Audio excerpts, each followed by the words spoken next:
자, 오늘 은혜 받으실 말씀은 요한복음 14장 16절의 말씀입니다.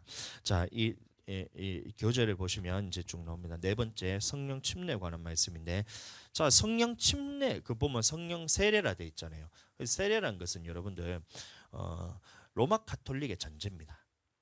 로마 가톨릭의 전제입니다. 그 당시에 로마를 국교화 시키면서 이 사람들을 이제 세례를 주기 시작했어요. 원래는 물에 담갔다가 빼는 것을 침례라 그럽니다. 근데 세례는 뭐냐면 머리에 뿌리던가 머리에 바르던가 물을, 이게 세례입니다.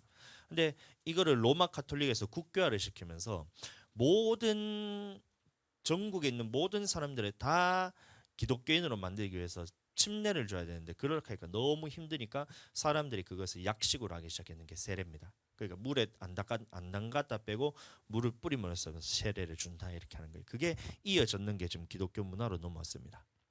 그래서 로마 카톨릭에서 종교 개혁을 했던 사람들이 뭐 루터, 칼빈, 쯔빙글리 이런 사람들이 있잖아요. 그 사람들은 이 로마 카톨릭의 전제에서 벗어나지 못해서 교회가 그곳에서 떨어져 나왔음에도 불구하고 그 사람들이 세례를 주고, 이 사람들이 로마 카톨릭에서는 로마 사람들은 태어나면 유아 세례를 또 주고, 그러면 얘네들은 로마에서 태어났기 때문에 기독교인이기 때문에 기독교인이다, 기독교인으로부터 태어났기 때문에 기독교인이라면서 애기들 말도 못하는 애한테 세례 주고 얘는 구원받았다 이렇게 하면서 세례를 주기 시작하고. 근데 루터가 그거는 잘못됐다 해서 나왔는데 여전히 이 방식에서는 침례를 주지 않고 세례를 줍니다. 자, 이해되시죠? 사모님 이해되시죠? 자, 그래서 세례 줬는데 여기서 또 떨어져 나는 것이 누구냐면 바로 침례교단입니다. 어떤 침례교단이 역사의 뿌리입니다. 그럼 종교개혁 때 종교개혁을 한 이유는 로마 카톨릭에서 잘못된 교리들이 있다. 뭐냐면 교황이 무하고 하나님과 같은 된 동등된 것을 여기면서 하나님의 말씀과 교황의 권위를 같이 놨어요. 근데 이거는 하나님이 보셨을 때 싫어한 겁니다. 두 번째는 유아 세례. 이거는 아기가 믿어야지, 예수님을 고백한 사람한테 침례를 줘야 되는데 고백도 못하고 예수님을 믿는 게 뭔지도 모르는데 세례받았다고 구원받았다 하면 이거는 잘못됐거나, 그래서 떨어져 나왔고, 세 번째는 지옥에 있는 사람들도 살아있는 사람들이 그 사람을 위해서 헌금하면 구원받을 수 있다. 이 세 가지가 로마 카톨릭의 이제 교리거든요. 근데 그게 잘못됐다고 떨어져 나왔던 사람이 바로 이제 종교 개혁자들입니다. 루터, 칼빈을 낸 사람들. 그러니까 슬로건이 오직 성경, 오직 말씀, 오직 믿음, 오직 예수, 이렇게 하면서 그렇게 떨어져 나왔습니다. 근데 중요한 것은 그 사람들도 여전히 로마 카톨릭에 대해서 이거를 떨어져 나왔지만 전제에 대해서 벗어나지 못했던 것이, 유아 세례는 아니지만 세례를 주면서 침례가 아닌 세례를 주는 거예요. 근데 그 중에서 종교 개혁해서 나온 사람들 중에 어떤 사람들이 있었냐면, 믿는 사람들에게만 침례를 줘야 된다. 그리고 우리는 어렸을 때 유아 세례 받은 것을 인정하지 않고 성경 말씀 그대로 우리가 침례를 받아야 되기 때문에 나이가 들어서 침례를 받습니다. 그 세 명에서 모여서 콘라드 그레벨인가 뭐 하여튼 그런 사람이 있어요. 제가 이름은 잘 생각이 안 나는데 종교 개혁자들이 나왔는데 그 중에서 멈추지 않고 끝까지 우리가 주님의 말씀으로 돌아가야 된다 해서 세례 받은 것은 지금까지는 잘못됐다 하면서 침례를 받습니다. 그 사람들이 세 명이 모이 가지고, 그래서부터 이제 침례교 뿌리가 시작된 거예요. 그러니까 이제 종교계 했던 이 루터 이런 사람들은 그 사람들을 오히려 핍박하기 시작합니다. 그러면 침례 받는 것만 옳고 세례 받는 것은 틀리냐 이렇게 말하면서 그 사람들을 다 수장시키고 이랬거든요. 그 침례 교단은 전부 다 예수님 믿고 침례 받는 것 때문에 죽기도 하고 이런 역사들이 지금까지도 계속 이어지고 있는 거예요. 그러나 그렇게 하는 이유는 말씀 안에 침례이기 때문에 세례로 그걸 인정할 수 없다. 이거부터 시작된 겁니다. 자, 이해가 되시죠? 그래서 성령 세례가 맞냐, 성령 침례가 맞냐 봤을 때는 침례가 맞습니다. 예. 근데 세례는 잘못됐냐 하면 그렇지는 않아요. 그냥 의미가 중요합니다. 침례가 뭐냐면 이전에 있던 나의 모습은 예수님과 함께 죽고 물에 들어가면서 죽는 겁니다. 이전에 있던 나의 삶은 죽고 다시 물에서 나오면서 예수님으로 내가 다시 살겠습니다. 이게 침례의 의미거든요. 그럼 세례 받을 때도 의미가 그대로 전달된다면 여러분들 그것은 이제 똑같은 의미를 가진다라고 여러분 이해하시면 됩니다. 만약에 침례만 맞고 세례가 틀렸다 그러면 숨이 꼴딱꼴딱 넘어가려는 그 할아버지들이 중환자실에서 나는 이제 예수님 믿고 천국 가는데 침례 받아야 되나? 그럼 침례 안 받으면 천국 못 가나? 이렇게 하면 침례 받고 안 받고 천국 가는 건 아닙니다. 물 침례 받는다고. 근데 그 사람에게 물에 담갔다가 영혼이 못 나오면 그거는 어, 사람 죽이는 거잖아요. 그러면 그 사람들에게는 세례 줘도 됩니다. 물을 붓든지. 예. 자, 그 부분에서 제가 간단하게 제가 설명을 드립니다. 자, 그 성령 침례가 맞냐 세례가 맞냐 에서는 성경에는 침례라고 기록이 되어 있다. 그 베프티스트입니다. 베프티조, 헬라어로는 베프티조, 영어로는 baptize라고 되어 있어요. 그러면 그게 뭐냐면 침례입니다. 세례란 말은 원래 성경에 없습니다. 자, 요한복음 14장 16절 읽어드립니다.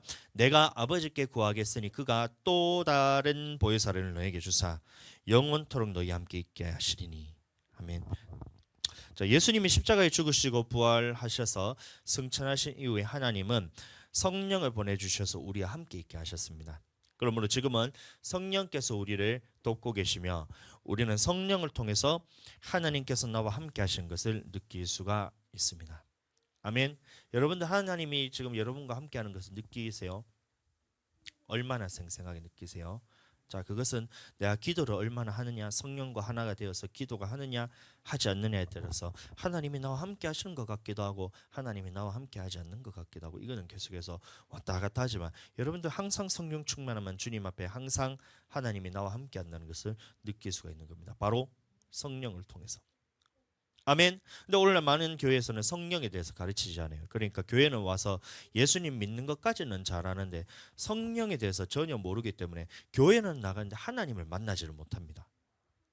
하나님을 만나지 못하면 그러니까 뭐 우리가 사람이 서로 교제를 하고 대화를 하고 이렇게 하려면 사람을 알아가기 위해서도 대화를 해야지 알아가잖아요. 근데 하나님도 알아가기 위해서는 대화를 하고 음성을 듣고 주님 앞에 말도 하고 해야 되는데 성령이 없으니까 주님과 전혀 교제가 없으니 그러면 교회는 나가지만 실제로는 교회를 나간 것이 아니라 성전에 나가는 것이 아니라 하나님의 앞에 나가는 것이 아니라 자기가 그냥 왔다 갔다만 하면서 삶에 있어서는 무료하고 예배를 드려도 이게 전혀 기쁨이 없고 하나님이 살아계시는 것은 느껴지지 않고 그러니까 회의감이 느끼면서 교회를 2년 3년 다니다 보면 더 이상 교회에 나가는 것이 지루해지고 안 나가고 싶은 거예요. 거기서 조금 더 나가는 사람들 교회 프로그램 같은 거를 만듭니다. 그러면 교회에 가면 뭘 할 게 있잖아요. 그 사람들 만나고 재밌고 거기서 멈춥니다. 그러나 여러분들 교회는 그런 것이 아니에요.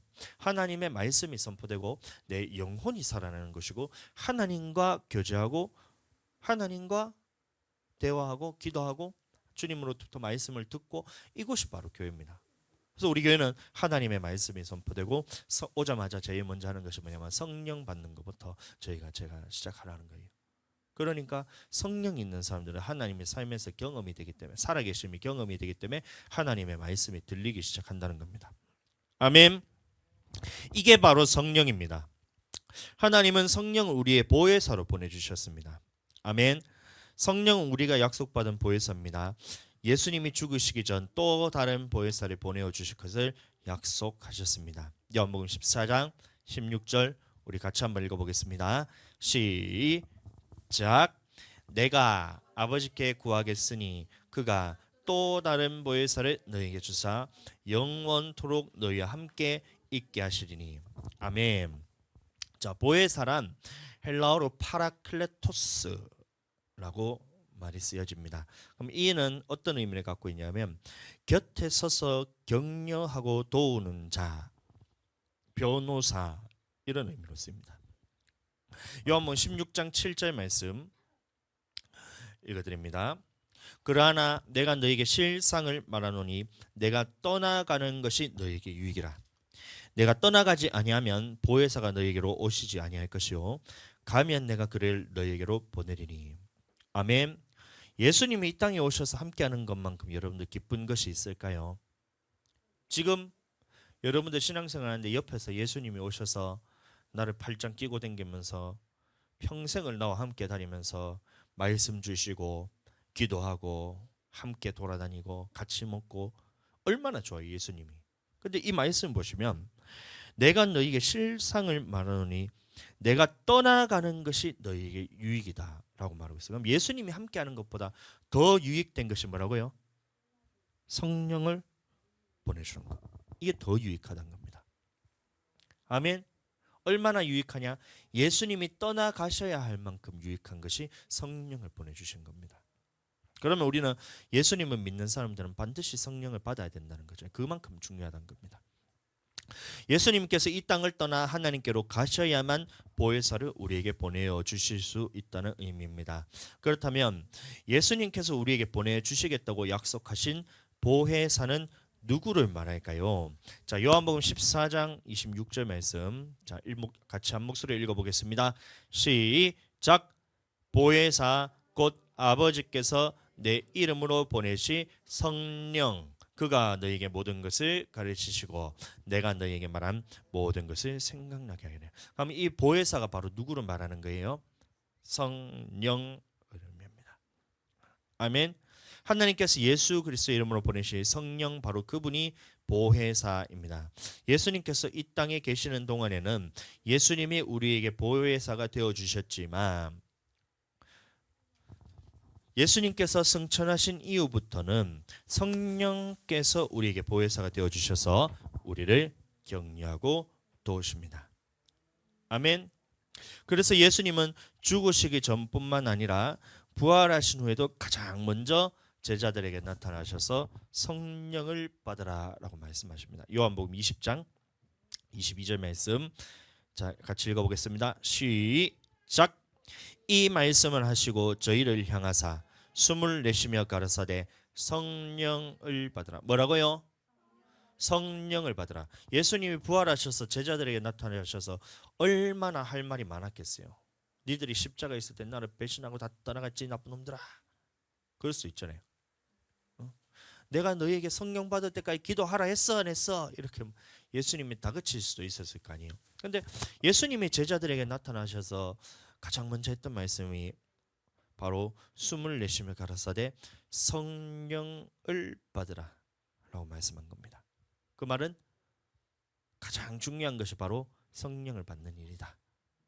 아멘. 제자들에게 가장 중요한 것이 뭐였다고요? 성령을 받는 일이다. 또한 예수님은 승천하시기 전에도 제자들에게 성령으로 침례를 받을 때까지 예루살렘을 떠나지 말고 기다리라고 말씀하셨습니다. 사도행전 1장 4절 5절. 사도와 같이 모이사 저희에게 분부하여 가르사대 예루살렘을 떠나지 말고 내게 들은 바 아버지의 약속하신 것을 기다리라. 요한은 물로 침례를 베풀었으나 너희는 몇 날이 못되어 성령으로 침례를 받으리라 하셨느니라. 아멘. 자, 그러니까 예수님이 부활하셔서 승천하시기 직전에도 예수님은 제자들에게 뭐라 말하고 있어요? 아버지께서 약속하신 것을 기다려라. 그럼 예루살렘을 떠나지 말라는 것은 이 성전을 떠나지 말고 성령을 받아서 성령이 임하실 때까지 기다려라. 그러면 기도하고 기다리고 있으라 이 말을 하셨다는 겁니다. 몇 날이 못 돼서 성령으로 침례를 받으리라. 그럼 아버지께서 약속하신 것이 바로 이 성령이라는 겁니다. 아멘. 그럼 예수님은 죽으시기 전에도 계속해서 성령을 받으라고 제자들에게 말했고, 죽고 부활하시자마자 제자들에게 가장 먼저 나타나셨던 하셨던 말씀도 뭐였어요? 성령을 받으라. 승천하시기 전에도 제자들에게 말하는 것은 예루살렘을 떠나지 말고 아버지께서 약속하신 성령을 받을 때까지 기다려라. 그러면 우리도 마찬가지입니다. 우리가 예수님을 믿는 제자들에게 가장 중요한 것은 뭐라는 거예요? 바로 성령을 받는 것이 가장 중요한 거다. 아멘. 자, 성령 받는 것이 뭐냐면 바로 성령 침례입니다. 사도행전 11장 15, 16절 말씀 보겠습니다. 자, 내가 이 말을 시작할 때에 성령이 저에게 임하시기를 처음 우리에게 하신 것과 같이 하는지라. 내가 주의 말씀에 요한은 물로 침례를 베풀었으나 너희는 성령으로 침례 받으리라 하신 것이 생각났노라. 아멘. 자, 이처럼 성령이 임했던 사건, 처음에 우리에게 임했던 것이 뭐냐면 오순절날 성령이 임했던 사건이거든요. 그러면 이 성령 받은 사건을 베드로가 뭐라 말하고 있냐면 성령으로 침례 받은 것이라고 말하고 있습니다. 아멘. 자, 물침례는 뭐냐면 물에 담갔다 빼는 것을 물침례잖아요. 그럼 이건 누구에게 주냐면 예수님 믿는 사람들에게 회개케 하기 위해서 물로 침례를 준다. 그럼 예수님 믿는 것은 우리를 회개케 하기 위해서 주신 것이다. 근데 이 회개케 한다고 끝나는 것이 아니라 제자들에게 반드시 받아야 되는 것이 있는데 뭐라고요? 그것이 성령 침례. 물침례가 있고 성령 침례가 있다는 겁니다. 물침례는 예수님 믿는 사람한테 예수님 믿을 때 주는 거, 성령 침례는 예수님 믿은 제자들에게 예수님이 보내신 성령을 받는 사건을 성령 침례라고 말하고 있는 것입니다. 아멘. 침례는 물 침례와 성령 침례가 있습니다. 마가복음 1장 8절 말씀 읽어보겠습니다. 시작. 나는 자 잠깐만요. 초등학교 1학년 왜 한 사람은 하고 한 사람은 안 해? 누가 하고 누가 안 했는지 스스로 생각해 보세요. 자, 다 같이 한 목소리 읽겠습니다. 시작. 나는 너희에게 물로 침례를 주었거니와 그는 성령으로 너희에게 침례를 주시리라. 아멘. 자, 요한복음 1장 33절 말씀 보겠습니다. 시작. 나도 그를 알지 못하였으나 나를 보내어 물로 침례를 주라 하신 그이가 나에게 말씀하시되 성령이 내려서 누구 위에든지 머무는 것을 보거든 그가 곧 성령으로 침례를 주는 이인 줄 알라 하셨기에. 아멘. 자, 마태복음도 같이 보겠습니다. 3장 성경을 찾아야 됩니다. 마태복음 3장 11절 말씀. 마태복음 3장 11절 말씀. 마태복음 3장 11절 말씀.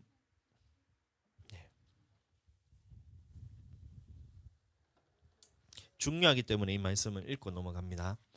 마태복음 3장 11절 말씀 찾으세요. 예, 시작. 나는 너희로 회개케 하기 위하여 물로 침례를 주거니와 내 뒤에 오시는 이는 나보다 능력이 많으시니 나는 그의 신을 들기도 감당치 못하겠노라. 그는 성령과 불로 너희에게 침례를 주실 것이요. 여기 보시면 성령과 불 침례가 있습니다. 잠깐만, 침례는 몇 가지가 있어요? 세 가지가 있다. 첫 번째는 물로 주는 물 침례, 두 번째는 성령 침례, 세 번째는 불 침례가 있어요. 불 침례는 근데 우리는 받으면 안 됩니다. 지옥 심판을 의미합니다. 그러면 우리가 받아야 되는 것은 첫 번째는 물 침례, 두 번째는 성령. 이 두 가지는 여러분들 받으셔야 돼요. 그래야 우리는 예수님 제대로 따라갈 수가 있다라고 말하고 있는 겁니다. 누가복음 3장 16절 말씀. 누가복음 3장 16절 말씀.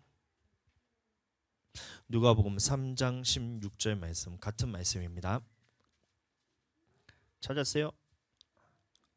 자, 찾으시면 아멘 한번 해주세요. 누가복음 3장 16절 말씀. 자, 찾았으면 자, 누가복음 3장 16절 말씀. 누가복음 찾으세요. 자, 아이들 위해서 조금만 기다려 주도록 하겠습니다. 자, 누가복음 3장입니다. 네, 찾았으면 한 목소리로 우리 읽도록 하겠습니다. 시작. 요한이 모든 사람에게 대답하여 가로되 나는 물로 너희에게 침례를 주거니와 나보다 능력이 많으신 이가 오시나니 나는 그대의 신들매 풀기도 감당치 못하겠노라. 그는 성령과 불로 너희에게 침례를 주실 것이요. 여기도 보시면 성령 침례가 있고 불 침례가 있고 물 침례가 있다. 물은 회개케 하기 위해서 주시는 침례. 다시 말하면 예수님 믿을 때 우리가 물 침례를 받는 것이고 예수님 믿은 사람이 받는 것이 바로 성령 침례가 있고 그 다음에 불 침례가 있다라고 말하고 있는 겁니다. 히브리서 6장 2절 말씀. 히브리서 6장 2절 말씀. 자, 1절 2절 같이 한번 읽어보겠습니다. 히브리서 6장 1절 2절. 히브리서 6장 1절 2절. 자, 찾으셨나요? 찾으시면 아멘 한번 해주세요. 자, 한 목소리로 우리 같이 읽도록 하겠습니다. 시작. 그러므로 우리가 그리스도의 도에 초보를 버리고 죽은 행실을 회개함과 하나님께 대한 신앙과 침례들과 안수와 죽은 자의 부활과 영원한 심판에 관한 교훈의 터를 다시 닦지 말고 완전한 대로 나갈지라. 그럼 여기서 2절 보시면 침례들이라고 넣어줘요. 그럼 침례는 한 가지가 아니라 여러 가지가 있다. 그럼 성경에서 말하는 침례는 뭐가 있어요? 몇 가지가 있어요? 자, 몇 가지가 있어요? 세 가지가 있다. 첫 번째는 물침례, 두 번째는 성령 침례, 세 번째는 불침례가 있다. 불침례는 지옥 심판을 의미하는 것이면 우리는 받으면 안 됩니다. 그럼 우리가 받아야 되는 것은 믿는 자들은 두 가지가 있는데 뭐냐고요? 첫 번째는 그다음에 예, 그렇습니다. 물침례는 예수님을 주로 고백하는 사람들이 받을 수가 있어요. 그럼 성령 침례는 예수님을 주로 고백한 사람들에게 성령을 보내주시는 사건이 성령 침례라 그럽니다. 아멘. 자, 계속 보겠습니다. 물침례는 본래 물에 잠겼다가 나오는 침례를 말하는데 머리에 물을 적시거나 뿌리는 약식으로 받기도 합니다. 예수 그리스도를 주로 영접한 사람에게 물로 침례를 줍니다. 자, 설명이 잘 돼 있죠. 세례가 아니라 침례가 원래 맞답니다. 자, 그러면 우리는 성령 침례 받은 것을 어떻게 알 수 있을 거예요? 여기서부터 중요합니다. 한번 읽어보겠습니다. 3번 시작. 성령 침례의 표적은 방언입니다. 책 보고 있어? 책 한번 보세요. 3번. 자, 시작. 성령 침례의 표적은 방언입니다. 뭐라고요? 방언입니다. 성령 침례 받은 표적이 방언입니다. 오늘날 사람들이 이상하게 생각하고 있어요. 성령 받은 것을 어떻게 할 수 있냐? 사람한테 물어보면 마음이 편안하고 막 이러기 시작합니다. 성령의 열매가 맺히고 도 닦는 소리를 하고 있어요. 여러분들 성령의 열매가 뭐냐면 사랑, 희락, 화평, 오래 참음, 자비, 양선, 충성과 온유와 절제, 이게 성령의 열매잖아요. 예? 성령의 열매잖아요. 갈라디아 말씀 보겠습니다. 6장 갈라디아 6장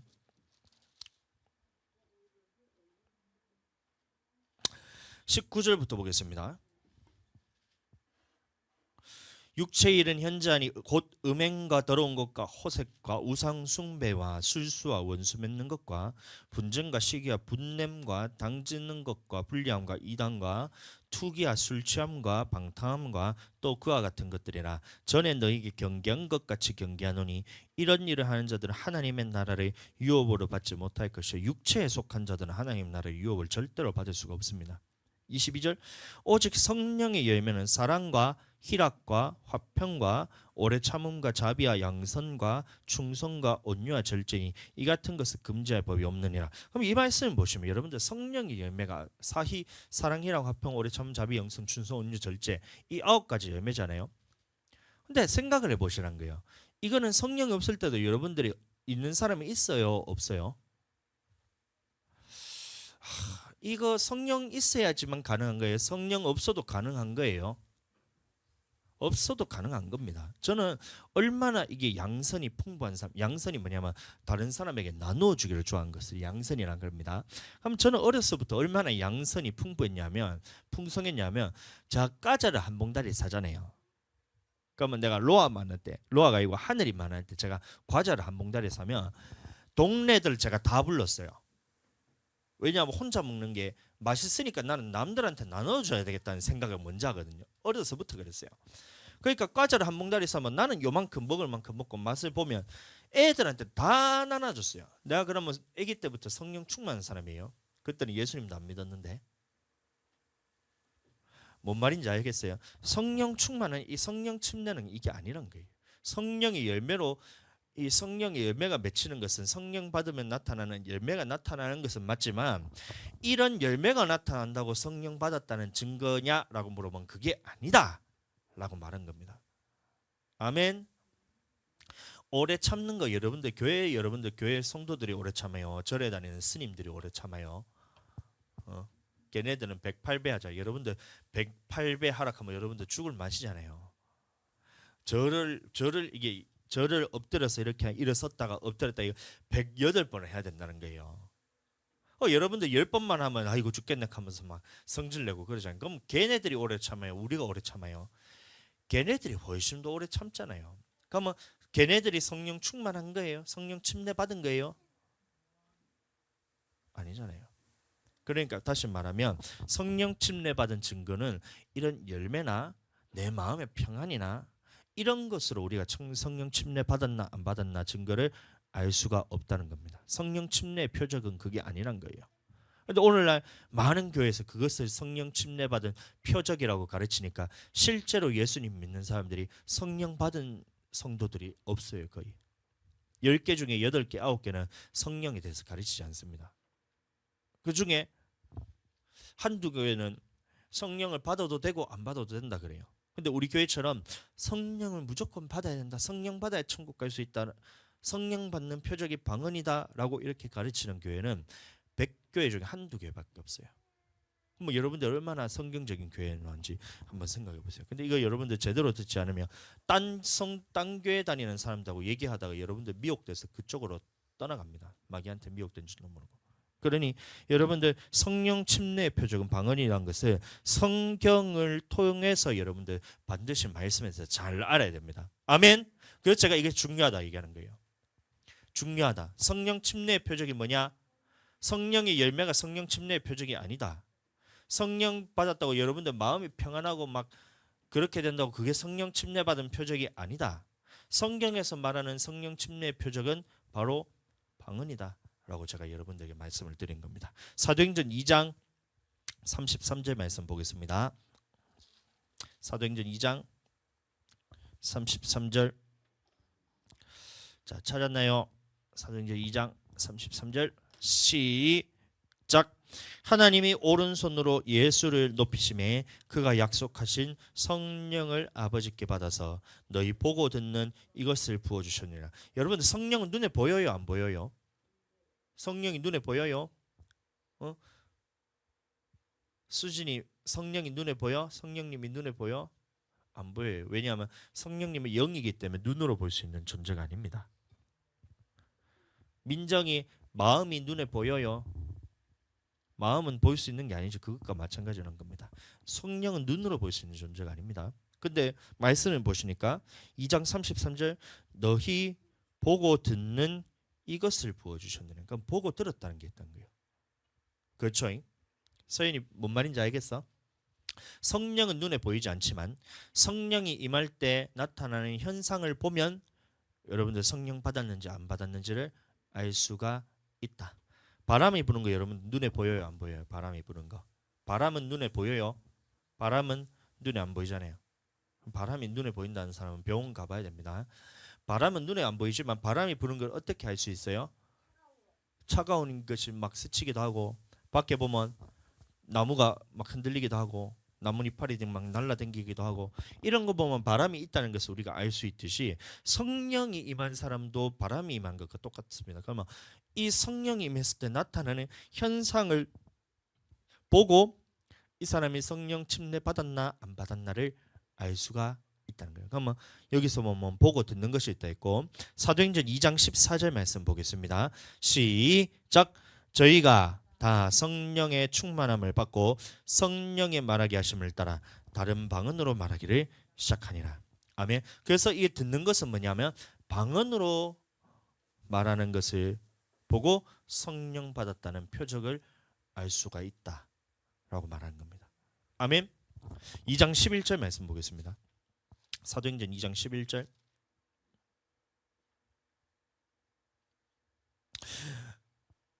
그레데인과 아라비아인들이라 우리가 다 우리의 각 방언으로 하나님이 큰 일을 말함을 듣는도다 하고 다 놀라며 의욕하여 서로 가로되 이 어찌 일이냐 하며 13절 말씀 같이 읽어보겠습니다. 시작.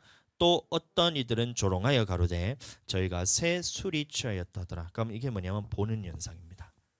듣는 현상은 방언으로 기도한 거. 이렇게 방언으로 기도하는 현상을 보면 이 사람이 성령 침례 받았다는 현상을 알 수가 있고 보는 것은 뭐예요? 술 취한 듯이 몸이 막 이렇게 막 성령 침례 성령 충만 받으면 막 기도할 때 몸이 막 이렇게 되기도 하고 막 이렇게 되기도 하고 막 이렇게 되기도 하고 이 막 반짝반짝 됐다가 하잖아요. 이게 뭐냐면 성령 침례 받았다는 증거다. 아멘. 사도행전 10장 45절 46절 말씀입니다. 베드로와 온 한 베드로와 함께 온 할례 받은 신자들이 이방인들에게도 성령 부어 주심을 인하여 논란이 이는 방언을 말하며 하나님 높임을 들음이니라.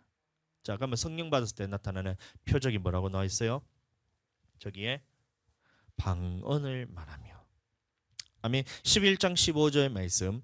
내가 말을 시작할 때에 성령이 저에게 임하시기를 처음 우리에게 하신 것과 같이 하는지라. 그럼 처음 우리에게 임했던 현상이 사도행전 2장 4절 말씀. 성령의 충만하게 하심을 따라 각기 다른 방언으로 말하기를 시작하니라. 그럼 방언으로 말하기 시작했다는 거예요. 방언기도 했다. 이게 성령 침례받은 현상입니다. 사도행전 19장 6절 말씀. 바울이 그들에게 안수함에 성령이 그들에게 임하심으로 방언도 하고 예언도 하니. 아멘. 그러면 성령이 임했을 때 나타나는 표적이 뭐라고요? 방언. 아멘. 여러분들 방언으로 기도하잖아요. 그게 뭐냐면 지금 우리가 성령 침례 받았다는 증거입니다. 그러면 성령 침례란 것은 성령을 그냥 막 천사 막 이렇게 생각하시면 안 돼요. 성령은 누구냐? 바로 하나님이 지금 내 속에 계시다. 예수님이 지금 내 속에 계시다. 이 증거가 바로 방언으로 기도하는 겁니다. 얼마나 소중하게 여기셔야 되는데. 아멘. 자, 이와 같이 성령 침례를 받으면 방언을 말하게 됩니다. 그러면 이 방언은 무엇일까요? 방언은 두 가지 의미로 쓰입니다. 사도행전 2장 4절 말씀 다시 봅니다. 저희가 다 성령의 충만함을 받고 성령이 말하게 하심을 따라 다른 방언으로 말하기를 시작하니라. 자, 이 방언은 자, 원어로 헬라어로는 글로사, 영어로는 tongue으로 성령의 말하게 하심을 따라 말하는 혀의 말을 뜻합니다.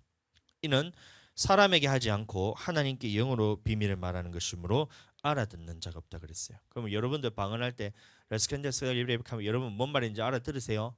랄랄랄랄랄랄랄 하면 뭔 말인지 여러분들 알아들으세요? 못 알아듣잖아요. 근데 하나님 앞에서 다 이게 의미가 있다는 거예요. 랄랄랄라 이 랄랄랄라가 똑같은 랄랄랄라지만 그게 여러분들 음마다 다 여러분들 그게 다 의미가 다른다는 거예요. 이 경상도 사람들은 이게 좀 뭔지 알아듣습니다. 가가 하면 뭔 말인지 여러분들 이해되세요? 가가 집사님 이해되세요? 가가 그 애가 바로 가시성을 가진 사람이냐 이게 발음이잖아요. 근데 이 가가가가가가가지만 이게 그 음의 높낮이에 따라서 다 의미가 다릅니다. 맞죠? 예. 근데 이 마찬가지로 방언을 할 때만 랄랄랄랄랄랄랄랄라 하면서 하고 어쩌면 뚜뚜뚜뚜뚜뚜뚜 하기도 하고 어쩌면 카레라이스 오므라이스가 아니고 오므라이스가 아닙니다. 이 기도하는데 그 음에 따라서 여러분들 각 의미가 다 달라요. 근데 우리는 알아듣지 못하지만 하나님은 그거를 다 알아듣고 계시다. 성령께서는 그것을 다 알아듣고 계시다는 거예요. 이게 바로 방언입니다. 랄랄랄라든 뚜뚜뚜뚜든 여러분들 랄랄랄라가 아니에요. 그 하나하나 높낮이 하나하나 따라 그 의미가 주님 앞에 다 하나님 앞에 전달이 되고 주님은 그것을 다 알아듣고 있어요. 사람들은 모르지만. 아멘. 고린도전서 14장 2절 말씀. 방언을 말하는 자는 사람에게 하지 아니하고 하나님께 하나니 이는 알아듣는 자가 없고 그 영으로 비밀을 말함이니라. 아멘. 그러니까 이 방언에 대해서 사람들이 이해를 하지 못하면 이것을 자꾸 외국어라 번역합니다. 근데 이 외국어라면 여러분들 사람들이 알아듣잖아요. 집사님이 영어로 스피크 잉글리시를 하면 집사님 뭔 말인지 알아듣잖아요. 그 놀라울 일이 아니잖아요. 스피크 잉글리시 하면 서연이 알아듣잖아. 뭔 말인지. 알아들어 못 알아들어? 알아듣잖아요. 어떻게 알아들어? 왜 내가 외국어를 했는데? 알아듣잖아요. 그 당시에 문화권은 다 섞어서 말을 사용했기 때문에 외국어를 다 알아듣는 문화권입니다. 근데 외국어를 말했는데 사람들이 놀랄 필요 없는데 방언을 말했을 때 사람들이 놀랬다 그랬어요. 놀랬다 그랬어요. 그럼 다시 말하면 외국어가 아니라는 거예요. 그거는 주님께서 주시는 하나님의 성령의 기도하는 이 모습을 보고 사람들이 갑자기 렛츠 하면서 이렇게 하니까 사람들이 갑자기 이 뭔 일이고 이래 된 거예요. 이게 뭔 일이요? 도대체 내가 지금까지 들어보지도 못한 이 말을 사람들이 갑자기 정신 나간 사람처럼 막 그렇게 하기 시작하네. 이게 뭔 일이고 하고 사람들이 놀랐다는 거예요. 아멘. 그러니까 이 방언이란 것은 외국어가 아니라 하나님께서 우리에게 주신 혀의 말, 다시 말하면 성령으로 기도하도록 주님께서 주신 방언입니다. 이게 성령 침례의 표적입니다. 아멘. 2장 6절 7절 말씀 여기서 보시면 여기서 말하는 방언 똑같이 방언이라고 기록되어 있지만 이거는 다른 단어로 쓰였습니다. 이 소리가 남에 큰 무리가 모여 각각 자기 방언으로 제자들의 말하는 것을 듣고 소동하여 다 놀라 기이 여겨 이르되 보라 이 말하는 사람이 다 갈릴리 사람이 아니냐 우리가 우리 각 사람의 난 곳 방언으로 듣게 됨이 어찌 믿뇨라고 말하고 있습니다. 그럼 여기서 말하는 방언은 헬라어로는 디알렉토스, 그다음에 영어로는 랭귀지로 이는 각 지방 혹은 각 나라의 말, 즉 외국어를 뜻합니다.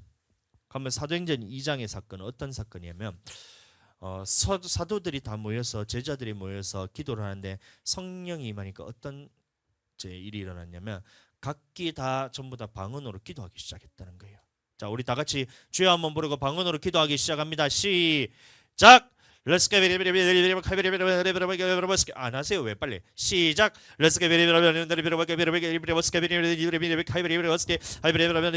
막 기도하기 시작했던 거예요. 그러니까 사람들이 뭔 일이고 싶어 놀라서 했는데 중요한 거는 그 왔던 사람이 자기 나라 말로 들리기 시작했다는 거예요. 말은 방언으로 했는데 이게 들리기를 어떻게 들리냐? 각 사람의 나라 말로 들리기 시작했다. 다시 말하면 이렇게 하는데 자 서연이가 어떻게 들려면 한국말로 하나님을 높이는 것들이 들리기 시작했다는 거예요. 이 경험해 보시면 아는데 제가 이거를 방언을 통역한 것은 제가 경험해 보지 못했지만 영어를 통역하는 걸 제가 경험해 본 적이 있어요. 그 어떤 거냐면 제가 필리핀에 군대를 전역하고 2009년인가요? 2008년인가 2009년인가 잘 모르겠는데 그 3명에서 놀러를 갔습니다. 그 뭐 목사님 아들내미 하나, 저 그다음에 현지 장로님 제리코라는 그 필리핀 사람 하나, 이 3명에서 필리핀 전국을 돌아다니면서 이제 2주 동안 저희가 여행을 했습니다. 근데 여행을 하는데 한 4일째인가요? 피나투보라는 화산을 저희가 트레킹을 하는 그게 있었는데 시간을 너무 늦게 도착을 해서 다음 날까지 하루에 숙소를 묵었어야 됩니다.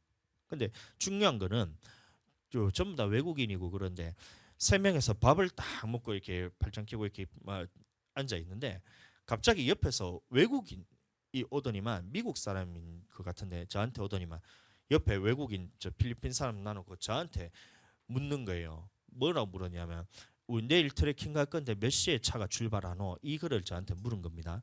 근데 분명히 그 사람은 영어로 얘기를 해요. 영어로 얘기를 하는데 내한테 들리기를 어떻게 들리냐면 한국말로 정확하게 내일 우리가 트레킹 가려고 그러는데 몇 시에 일어납니까? 어디서 모입니까? 이거를 정확하게 한국말로 들려요. 신기한 경험이었습니다. 이 사람은 외국어로 영어로 얘기하는데 나는 들리기를 한국말로 들렸다. 이게 뭐냐면 통역입니다. 방언 통역도 똑같아요. 이렇게 하는데 그게 정확하게 한국말로 들려야 그게 방언 통역입니다. 이해하시길 축복합니다. 이거 여러분들 이거 정확하게 이해하지 못하면 누군가 기도하면서 방언 통역해준다 하면서 막 기도 많이 하는 막 기도원 원장님이나 이런 사람이 해가지고 옆에서 내가 방언으로 하고 있으면 옆에서 아이고 하나님이 당신을 너무 사랑하시네요 하면서 하나님이 지금 니한테 이랬다 말했다 저랬다 말했다 하면서 이상한 소리 하는데 여러분들 그렇게 방언 통역이 이루어지지 않습니다. 마음에서 올라오는 생각이 아니에요. 정확하게 한국말로 들려야 그게 방언 통역입니다. 아멘. 그 사건이 일어났던 거예요. 그다음에 제가 말을 하는데 그 외국인이 묻잖아요. 내일 몇 시에 출발하냐, 어디서 모이냐 출발하는데 나는 분명히 한국말로 대답을 하거든요. 내일 뭐 아침에 7시 돼서 여기 모여가지고 뭐 프론트에 모여가지고 같이 출발합니다. 그러면 여기서 조금만 걸어가면 지프차 대기해 놓은 게 있는데 거기 가이드가 인도할 거고 뭐 어떻게 하는 그 상황이 지금은 내가 이해가 잘 안 되지만 그때 상황에 대해서 제가 그 들은 내용 그대로 얘기하는데 한국말로 제가 그 얘기를 하는데 말이 영어로 나온 거예요. 난 너무 신기하더라고. 난 내가 영어를 잘하는 줄 알았어. 근데 영어를 잘하는 게 아니라 그 순간 주님이 바로 통역을 해서 말을 하는데 한국말을 하는데 스피크 잉글리시가 나오더라고.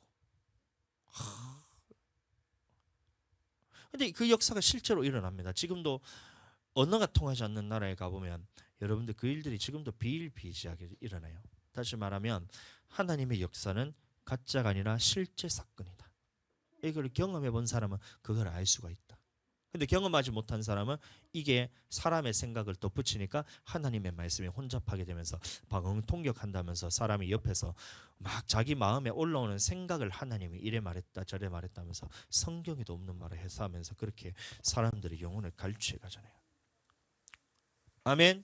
이해가 되게 축복합니다. 근데 사도행전 2장 이 사건은 다시 말하면 방언으로 스케베리베레 기도하고 있을 때 듣는 사람이 그것이 정확하게 자기 나라 말로 들렸다라고 말하는 거예요. 예를 들어 지금 없지만 요 베트남 사람 하나 있잖아요.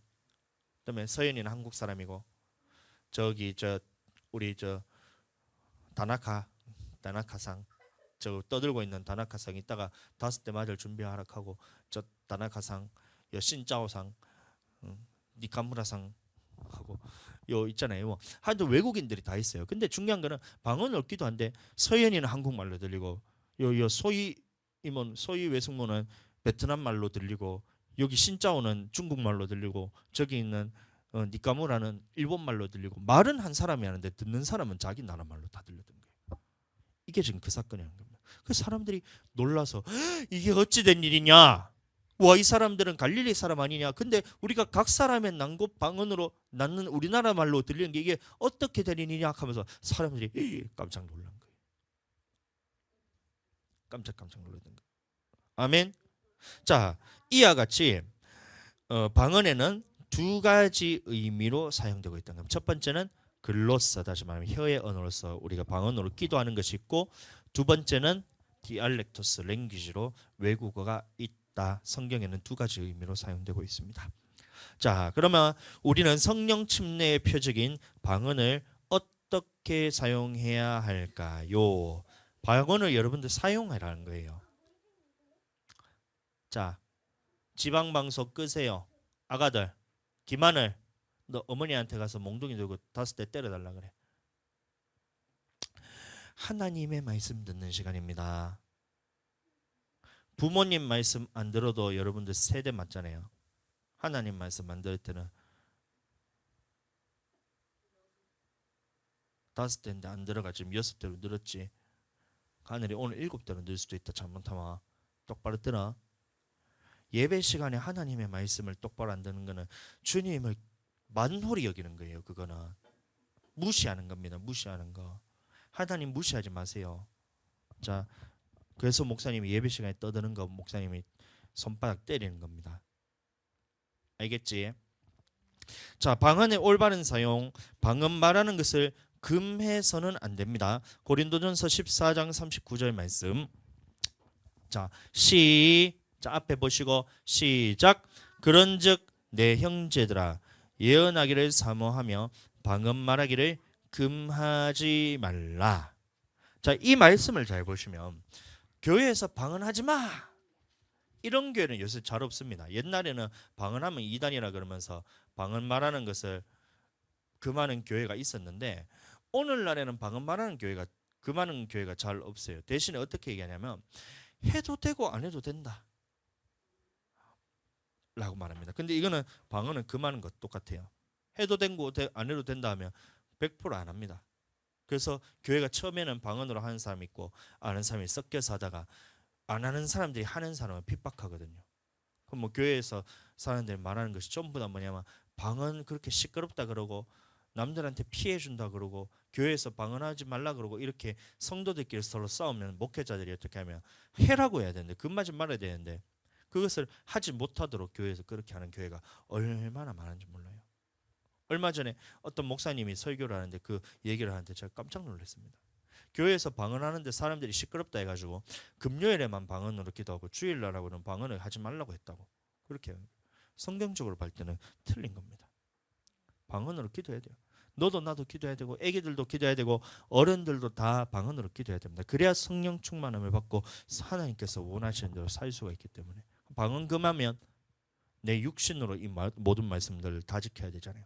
그럼 육신으로 말씀을 지키는데 구약에 있는 말씀이야 우리 지킬 수 있지만 신약에 있는 예수님의 말씀은 여러분들 우리 힘으로 지킬 수 있는 것은 하나도 없습니다. 그러면 다시 말하면 모두가 교회는 나오고 예수님을 믿지만 죄 가운데 빠져가지고 그 이기지 못해가지고 맨날 마귀한테 지니까 삶에서는 저주를 받고 영혼은 지옥 가게 되는 거예요. 그만큼 중요한 겁니다. 그래서 우리 교회는 방언으로 기도하고 애기들도 다 방언으로 기도해요. 그러면 주 하늘이 뭐 말할 것도 없고 로아도 앉아가지고 이만 기도합니다. 그 방언이라고 말할 수 있을지는 잘 모르겠지만 따라 한다는 거예요. 로아도 누구나 다 할 수 있다는 거예요. 민정이도 수진이도 서연이도 우리 교회 오자마자 제가 제일 먼저 방언부터 제가 받겠습니다. 외국인도 상관없어요. 방언부터 제가 하겠어요. 그러니까 지금 우리 교회는 이런 말씀을 듣더라도 주님 앞에서 서로 다툼이 없이 이 말씀이 맞구나 성경이 맞구나 라고 모두가 하나 되어서 사랑을 할 수가 있잖아요. 그런데 어디 다른 교회에 있다가 방언 말하는 거 너무 시끄럽다 하는 그 사람은 우리 교회 오면 그 버틸 수 있겠냐 말이에요. 못 버팁니다. 그러면 성경과 다른 얘기를 하면서 그럼 우리가 그 사람한테 맞춰줘야 되냐? 절대 저는 사람들한테 맞춰줄 생각조차가 없거든요. 그러면 이 교회에서 다시 방언을 하든지 떠나든지 둘 중에 하나. 저는 그 사람들에서 붙잡을 생각이 없습니다. 말씀에 불순종하고 말씀대로 살지 않기 때문에 주님이 우리한테 보내주신 게 아니다. 양이 아니라 염소다. 잘 가라. 이렇게 되는 거예요. 사요나라 이렇게 되는 겁니다. 그래도 주님 앞에서 기도할 때 방언으로 기도하니까 지금 우리가 지금 교회가 이렇게 좀 세워져 가고 있습니다. 아멘. 너무 좋은 교회 다니고 있습니다. 자, 근데 방언을 말할 때 남을 가르칠 때는 방언으로 말해서는 안 됩니다. 자, 이게 전에 제가 토요일 기도회 때 제가 말씀을 설명드렸던 것 같은데 우리가 남을 가르칠 때는 설교 시간에 목사님이 Let's can just sky is terrible can you go river river sky river sky river 할렐루야. 뭔 말인지 하나도 못 알아듣잖아요. 이거란 거예요. 남을 가르칠 때는 깨달은 말로 여러분들 가르치는 거예요. 그래서 한국말로 제가 여러분들 설교를 하잖아요. 방언으로 설교해도 충분히 주님 설교할 수 있습니다. 더 생생하게 설교할 수 있어요. 성령께서 하시기 때문에 더 생생할 수 있습니다. 근데 중요한 것은 나도 설교하는데 뭔 말인지 못 알아듣고 듣는 사람도 아무도 알아들 수가 없다. 그러니까 남을 가르치기 위해서는 깨달은 마음으로 5마디 하는 것이 1만 마디 방언하는 것보다 나으니라. 언제요? 남을 가르칠 때. 그래서 가르칠 때는 방언으로 하면 안 됩니다. 옆 사람과 대화할 때도 여러분들 방언으로 대화하는 게 아니라 한번 해보세요. 자, 우리 전에 한번 해봤으니까 이 좀 더 쉬울까요? 사모님 옆에 딱 붙어가지고 자 서로 방언으로 집사님하고 수진아 집사님하고 대화해봐. 방언으로. 집사님이 뭔지 아세요? 레스캔디스카이를 했을 때 얘기를 했으면 대화를 해야지. 들었으면 뭐 말을 해야 될까 이가. 수진이도 집사님 보면서 방언으로 얘기해 보세요. 스케베리비카이를 했을 때 레스캔디스카이를 했을 때 웃긴 게 아니라 이게 실제 사건입니다. 성령 교통하거든요. 그러면 수진이 속에 있는 영과 집사님 속에 있는 영이 서로 교통하면 서로 통한다는 얘기입니다. 서연이 속에 있는 성령님이 사모님 속에 있는 성령님과 서로 통한다는 거예요. 영이기 때문에. 나는 못 알아듣지만 실제로 하는 사건입니다. 근데 고린도 교회에서 하도 익하고 있으니까 사람들하고 대화할 때는 방언으로 대하는 게 아니야. 하나님께 기도할 때는 하나님과 나의 영과 더불어 기도하기 때문에 방언으로 기도할 때는 주님과 나에게서 하지만 사람들하고 대화할 때까지 방언을 하면 이거는 축복을 한다고 해서 그 사람이 축복을 알아듣겠냐? 감사한다고 해서 그것을 사람들이 감사를 알아듣겠냐? 이 말인 거예요. 그러니까 대화하거나 남을 가르칠 때나 방언으로 하지 말고 깨달은 말로 해라. 이게 하나님의 말씀입니다. 아멘. 대화해도 됩니다. 얼마나 사랑스러운지 몰라요. 웃음이 빵빵 터집니다. 기도 방언으로 대화를 하면 희락이 영임하고 재밌어요. 근데 모르는 사람이 왔을 때는 이 사람이 정신 나갔나? 이 교회는 정신 나간 교회인가? 하면서 극할 거 아니에요. 그러니까 사람들하고 대화할 때는 하지 마라 이 얘기인 겁니다. 이해가 되시죠? 자, 방언으로 기도하고 마음으로 기도해야 됩니다. 우리가 방언을 어떻게 사용해야 됩니까? 이 얘기고요. 방언으로 기도하고 마음으로 기도해야 됩니다. 자, 14장 14, 15절. 내가 만일 방언으로 기도하면 나의 영이 기도하거니와 나의 마음은 열매를 맺히지 못하리라. 그러면 어떻게 할고 내가 영으로 기도하고 또 마음으로 기도하며 내가 영으로 찬미하고 또 마음으로 찬미하리라. 아멘. 자, 방언으로 기도하면 내 영이 기도한다는 거예요. 그러면 내 마음은 열매를 맺을 수가 있어요, 없어요? 있을 수도 있고 없을 수도 있어요. 방언으로 기도하면 하나님의 말씀이 생각나면 그 말씀이 내 마음을 주장하게 되면 내 마음이 열매를 맺습니다. 하나님의 사랑이 내 마음에 부어졌을 때 찝찝한 마음, 하기 싫은 마음, 두려운 마음 이런 것들이 또 떠나가고 주님의 성령이 내 마음에 사랑이 부음받으면 마음은 열매를 맺습니다. 근데 중요한 것은 다른 것들에 대해서는 마음은 열매를 맺지 못한다라고 나옵니다. 아멘. 자, 그러면 어떻게 해야 되냐면 방언으로 기도하면서 내 마음으로서 또 기도해야 돼요. 아멘. 자, 한국말로 하면 내 마음의 기도밖에 못 하잖아요. 근데 영의 기도는 도대체 어떻게 할 거냐 말이에요. 그러니까 방언으로 기도하면 내 영이 기도하고 마음 속으로는 생각만 하면 여러분들 그 마음의 기도가 되잖아요. 아멘. 그러니까 마음으로도 기도하고 성령으로도 기도해라. 근데 어느 것이 더 좋냐? 방언 기도가 훨씬 더 좋다. 우리가 한국말로 기도를 하려고 하면 이게 말에 한계가 있어요. 말을 빨리 아무리 빨리 한다 하더라도 자, 제가 여러분들을 위해서 한번 다 기도해 볼게요. 민정이와 수진이와 주아와 하늘이와 로하와 서연이와 사모님과 우리 미미 집사님과 소희와 이름만 부르는데 벌써 이렇게 같이 시간이 쭉 갔잖아요. 근데 생각만 하면 생각하는 즉시로 여러분들 그 0. 몇 초 만에 이 사람들의 생각을 다 할 수가 있어요. 수진이부터 제가 미미 집사님까지 0. 몇 초 만에 사람들을 딱 보는 순간 그 모든 생각이 내 속에 다 되잖아요. 그 마음으로 기도하는 것은 생각만 하더라도 여러분들 마음 속에 기도가 됩니다. 그 한국말로 기도하는 것보다 마음으로 기도할 때는 방언으로 기도하되 마음 속으로는 그 생각만 하면 되는 거예요. 그 얼마나 더 유익하냐 말이에요. 주아를 위해서 기도한다. 그러면 우리 주아를 위해서 기도합니다. 건강을 위해서 기도해 주시고 주님께서 주님 보호해 주시고 축구하는데 다리 안 다치게 해주시고 수학하는데 머리 좋게 해주시고 아이 뭐 이렇게 해서 애들 친구 잘 지내게 해주시고 뭐 어떻게 해주시고 하는데 지금 벌써 1분이 지나가요. 근데 생각을 할 때는 주아 딱 하면서 바라보면서 생각을 딱 하는 순간 순식간에 막 확 지나가 버리잖아요. 다 할 수 있잖아요. 그러니까 영으로 기도하고 방언으로 말은 하지만 생각을 할 때는 마음속으로 생각을 딱 하는 그 즉시로 그 마음의 기도가 다 된다는 겁니다. 감사하죠. 그래서 우리가 방언으로 기도해야 됩니다. 아멘.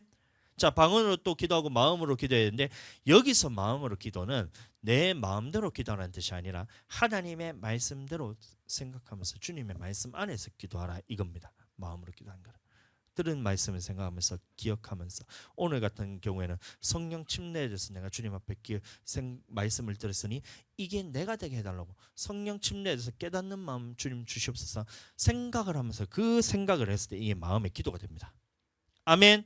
그러니까 영으로 기도하고 내 마음으로 기도는 주님의 말씀을 생각하면서 기도해라. 그리고 순종하기를 기도해라. 이게 마음의 기도입니다. 아멘.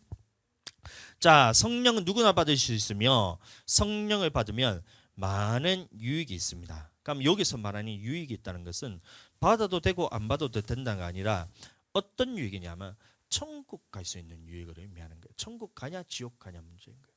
그래서 여기서 말하는 것은 반드시 받아라 이 말을 하고 있습니다. 아멘. 반드시 받아야 된다. 성령은 반드시 받아야 된다. 예수님 믿는 사람들이 성령을 반드시 받아야 되는 이유에 대해서는 성장 만점 들어가면 제가 말씀을 다시 한번 나눕니다. 반드시 받아야 됩니다. 아멘. 자, 그러면 성령을 어떻게 받을 수 있으며 성령을 받으면 구체적으로 어떤 유익이 있을까요? 자, 성령을 받는 방법 첫 번째 기도를 통해서 받을 수가 있습니다. 누가복음 11장 13절 너희가 악할지라도 좋은 것을 자식에게 줄 알거든 하물며 너희 천부께서 구하는 자에게 성령을 주시지 않겠느냐. 구한다는 말은 무슨 말이냐면 기도한다는 얘기예요. 그럼 기도할 때 성령이 우리에게 임한다. 아멘. 자, 두 번째 안수를 통해서 성령을 받을 수가 있습니다. 사도행전 8장 17절 이에 두 사도가 저희에게 안수함에 성령을 받은 자. 안수가 뭐냐면 손을 얹고 기도했다는 겁니다. 목사님이 여러분들에게 손을 얹고 제가 기도를 해주잖아요. 어제도 목사님 기도해줬고 주일날도 원래 아침에 목사님의 손을 얹고 다 기도해주는 게 안수를 통해서 성령이 받는 거예요. 서연이 처음에 방언 받을 때 목사님이 등에 손을 쫙 얹고 기도를 해줬잖아. 근데 처음에는 방언이 안 나오다가 이게 마귀가 막고 있기 때문에 이게 안 나오는 겁니다. 근데 이게 무너져 내면서 성령이 임하시니까 방언이 나오기 시작했잖아요. 외숙모도 똑같아요. 처음에 방언이 온다고, 방언 나온다고 하니까 그 외숙모가 어떻게 하냐면 깔깔깔깔 웃었어. 믿기지가 않으니까. 보세요. 성령이 임하면 알 수 없는 말로서 방언으로 기도가 나옵니다. 근데 이거는 실제 사건이기 때문에 나오는 대로 그냥 하면 됩니다. 그러니까 소위 이모가 어떻게 했냐면 이랬어. 이랬어. 안 믿어지니까. 근데 요 앉아서 기도하는데 목사님이 에스케네드리카인데 방언한 거 처음 봤잖아요. 그날 되게 웃기가 막. 그럼 막 계속 웃어. 그럼 목사님이 어떻게 했냐면 소희한테도 성령님이 있으니까 입을 열어서 기도하면 방언이 나옵니다. 근데 그때부터 소희 이모가 방언하기 시작했어요. 실제 사건입니다. 안수를 통해서 성령을 받을 수가 있습니다. 사도행전 8장 17절 이에 두 사도가 저에게 안수함에 성령을 받는지라. 19장 6절 바울이 그들에게 안수함에 성령이 그들에게 임하심으로 방언도 하고 예언도 하니. 안수하니까 성령이 임하시고 성령이 임하니까 그 표적으로 방언이 나왔다. 아멘. 자, 세 번째, 말씀을 듣는 중에 성령을 받을 수가 있습니다. 10장 44절 베드로가 이 말을 할 때에 성령이 말씀 듣는 모든 사람에게 내어 오신. 베드로가 설교를 하고 있었어요. 근데 설교하는 도중에 고넬료 집안에 성령이 임해버렸어요. 그러면 성령은 이 설교 시간에 말씀을 듣는 중에도 임할 수가 있다. 아멘. 이와 같이 성령은 첫 번째 언제 성령 받을 수 있다고요? 구하라는 것은 기도할 때, 두 번째는 안수할 때, 세 번째는 말씀을 듣는 중에 받을 수가 있습니다. 그러면 성령을 받으면 우리에게 어떤 유익이 있을까요? 자, 성령 침례의 유익. 첫 번째 한번 다 같이 읽어보겠습니다. 시작. 하나님의 자녀임을 확신하게 됩니다. 로마서 8장 16절 성령의 친히 우리 영으로 더불어 우리가 하나님의 자녀인 것을 증거하나니. 누가 하나님의 자녀인 것을 증거해요? 성령이 하나님의 자녀인 것을 증거합니다. 그래서 성령을 받으면 성령께서 친히 우리의 영으로 더불어 우리가 하나님의 자녀임을 증거하여 주심으로 하나님의 자녀라는 확신이 생깁니다. 천국 간다는 믿음이 생깁니다. 하나님의 자녀라는 말은 천국에서 살게 된다는 말이거든요. 그러면 천국 가는 확신이 기도할 때 성령 충만 받을 때 자꾸 생깁니다. 근데 성령 충만에서 떨어지면 나는 지옥 갈 것 같고 하나님의 자녀가 아닌 것 같은 이 마음이 여러분들 마귀를 통해서 계속해서 주어지게 됩니다. 아멘. 그러니까 성령 침례 받고 성령 충만하시기를 축복합니다. 그래야 믿음이 자라납니다. 자, 두 번째 하나님의 뜻대로 기도하게 됩니다. 자, 로마서 8장 26절 27절 이와 같이 성령도 우리의 연약함을 도우시나니. 어떤 연약함이에요?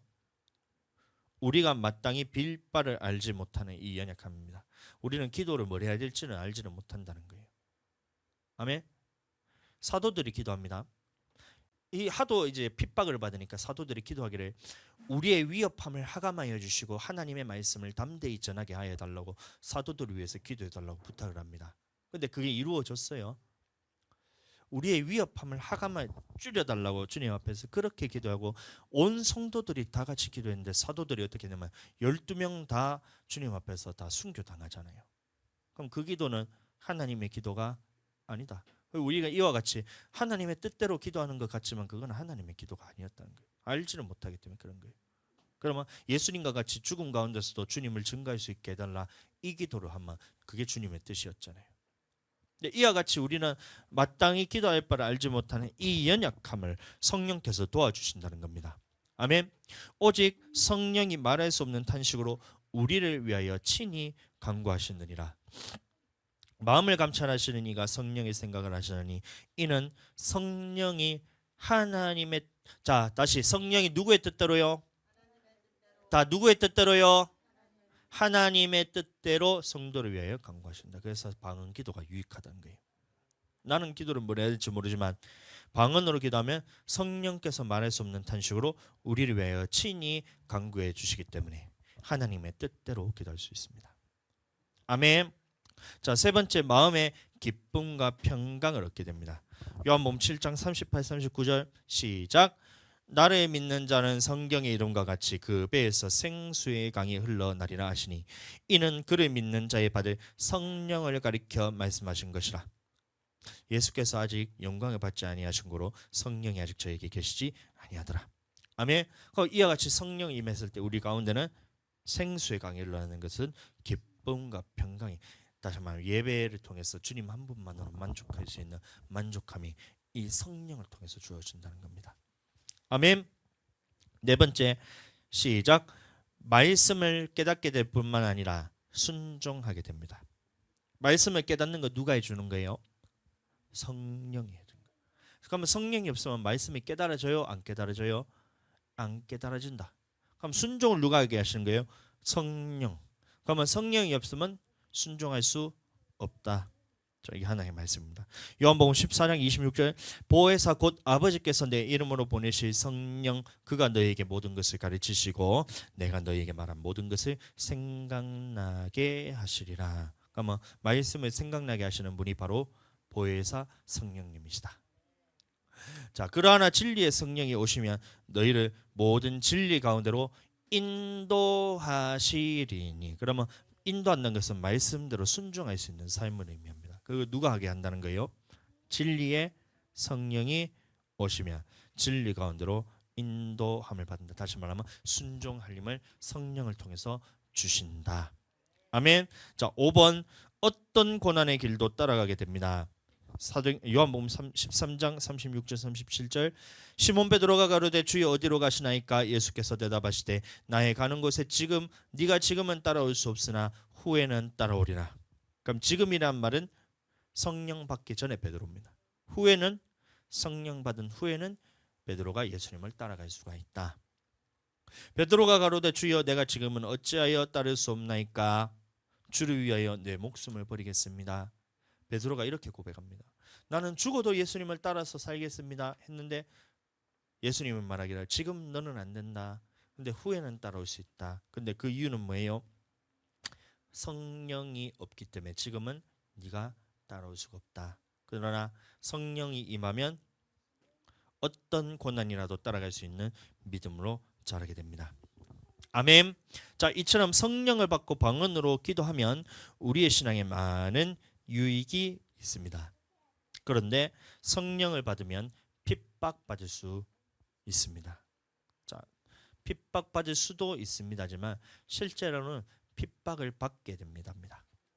반드시 핍박을 받게 됩니다. 그러면 성령 안에서 기도할수록 교회 안에는 육신의 사람과 성령의 사람이 같이 있거든요. 세상에는 육신의 사람밖에 없습니다. 성령의 사람이 없습니다.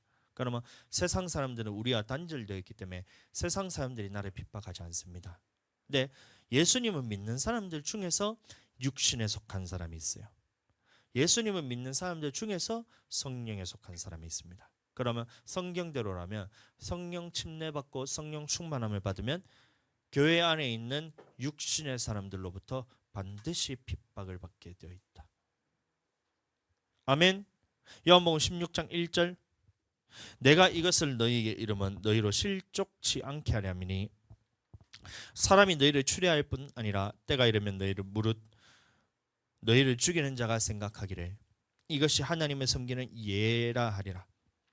저희가 이런 일을 할 것은 아버지와 나를 알지 못함이라.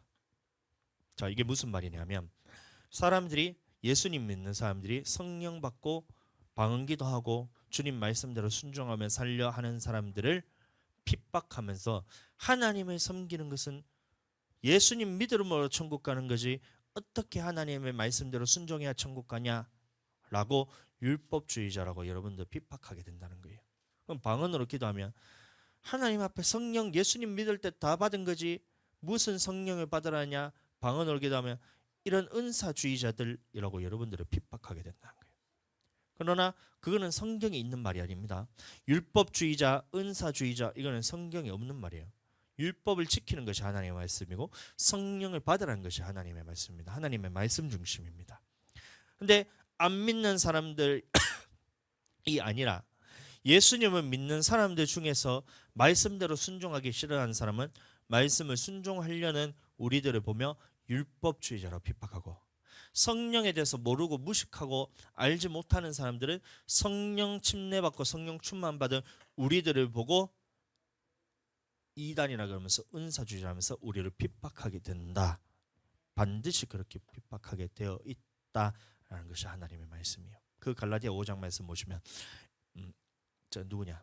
야곱 아니지, 아브라함과 이삭과 이스마엘이 있잖아요. 그럼 이삭은 약속의 성령을 따라 난 자로서 약속을 따라 유업을 함께 천국을 유업을 입는 사람이고, 이스마엘은 육신을 따라 난 자로서 이 두 사람 다 아브라함의 자손이죠. 그러니까 둘 다 예수님 믿는 사람이랍니다.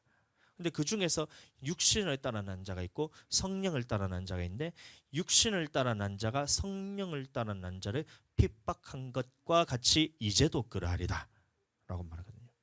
그러면 그때도 육신을 따라 난 자가 성령을 따라 난 자를 핍박한 것처럼 오늘날도 육신을 따라 난 자가 성령을 따라 난 자를 핍박하게 되어 있다는 것이 하나님의 말씀입니다. 그러니까 우리는 성령 받은 것이 이제 핍박받는 거예요. 갈라디아 4장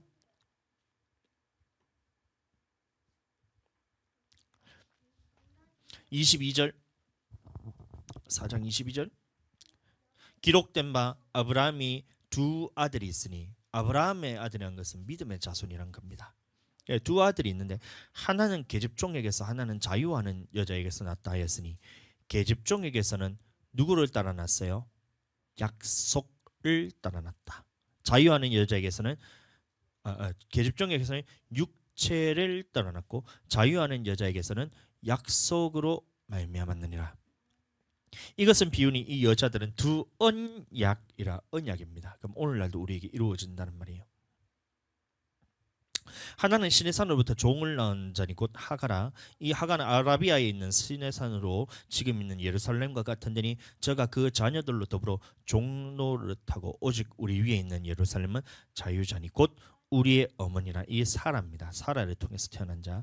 기록된 바 잉태치 못한 자여 즐거워하라, 구로치 못한 자여 소리질러 외쳐라.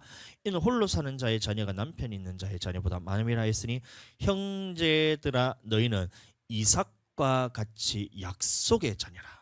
그럼 이 약속이 어떤 자녀냐? 29절, 그러나 그때에 육체를 따라 난 자가, 그럼 어떤 약속의 자냐면 성령을 따라 난 자를 핍박한 것 같이 이제도 그러하리라.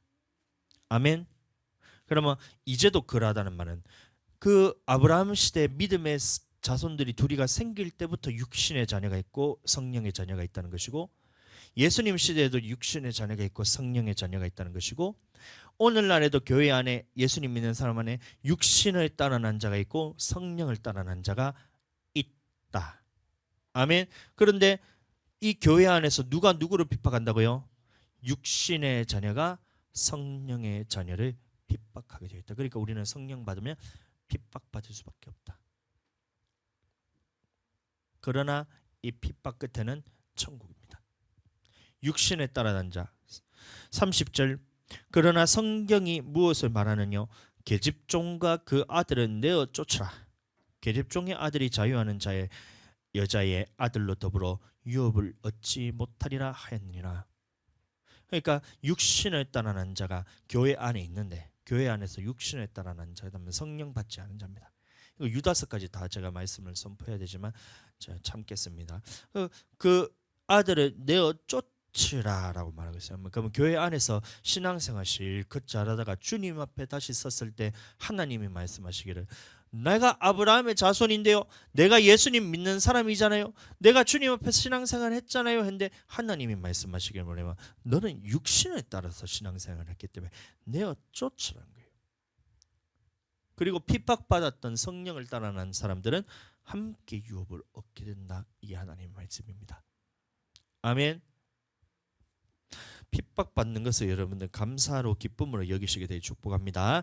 자, 성령 받지 않은 사람들은 성령에 대해 알지 못함으로 성령 받은 사람들을 출회한다는 것은 이게 이단 시비하면서 막 이단으로 자꾸 건다 이 얘기인 겁니다. 그럼 교회 안에서는 쫓아낸다는 얘기고, 핍박하면서도 그것을 하나님을 섬기는 예라고 합니다. 하나님 섬기기 위해서, 내가 하나님 섬기기 위해서 성령 받은 사람들을 핍박한다는 거예요. 그렇게 말하거든요. 그러나 우리는 말씀으로 잘 분별해서 성령 받기를 힘써야 할 것입니다. 하나님은 예수님 승천 이후 성령을 우리에게 보혜사로 보내어 주셨습니다. 이 성령을 받으면 우리의 신앙에 많은 유익이 있습니다. 그러므로 성령으로 충만함을 받게 되시기를 축복합니다.